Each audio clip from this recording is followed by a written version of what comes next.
my dad was here right now,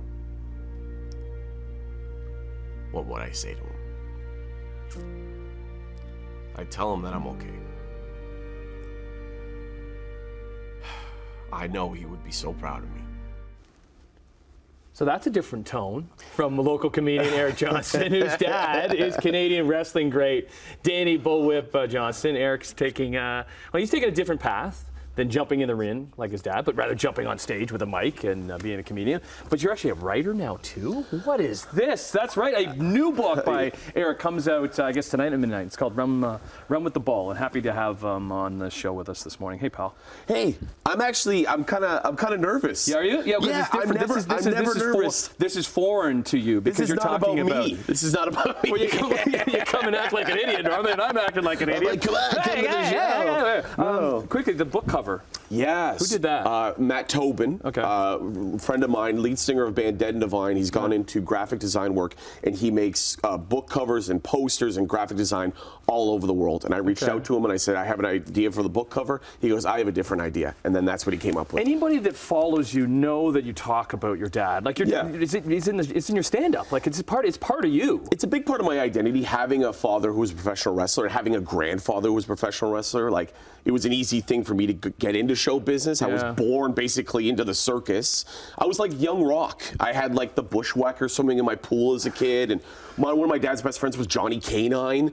If you're from Hamilton, Johnny Canine is like a legendary criminal, but also professional wrestler. These are some great pictures of you and your dad just as a kid. Yeah, that's when he was a champion. He won that belt at the Kiwanis Club. My dad used to run wrestling shows at the Kiwanis Club in the East End of Hamilton, and that's what this book's about. My dad had some great successes, massive failures. Johnny Canine, legendary criminal, and me. That was my protectors on the elementary school yard. If I ever had a problem, I'd just show people this picture, and they're like, okay, you're good. We're not going to make fun of this kid anymore. But yeah, it was just part of my life, and I jumped into show business, full speed, and I'm a actor, stand-up comic, and now author, because this is a story that I'm trying to tell. I feel like that's my grandfather, the original Bull, who came out of the carnival circus wrestling days out of Hamilton. I'm wearing my dad's T-shirt right now, Bullwhip. Because this city has such history with wrestling itself. Yeah, they used to call it the Meat Factory, which is all the wrestlers who were working in the steel mills all got on the road and started professional wrestling. Then they go out on the road and they'd come back. They'd drive truck. They'd work around the city. They'd run shows in the city. So there's so many stories. A lot of demons. There's demons there too. Yeah, there's a little bit of demons, and I talk about it openly in the book. Both my father and grandfather suffered with mental health and addiction. Fortunately, that's how they died. My grandfather died before I was even born in 1988. I learned more about my grandfather writing this book than I'd ever been told in my entire life. I worked with legendary Canadian sports writer Greg Oliver. He had an assistant named Joe Cesaro. They went back and they researched the whole entire history. And then I write my experience in the book with that history. So I talk openly about it. My dad passing away 9 days after my 13th birthday, how that affected me with my mental health, with my physical health, with becoming a man. Well, how has it shaped you, though, too? Like, what was your dad to you? Well, he was my hero, first of all, but it's made me an extremely hard worker. I wrote in the book, when you lose a parent at a young age, you spend the rest of your life seeking approval from someone that you're never going to get it from.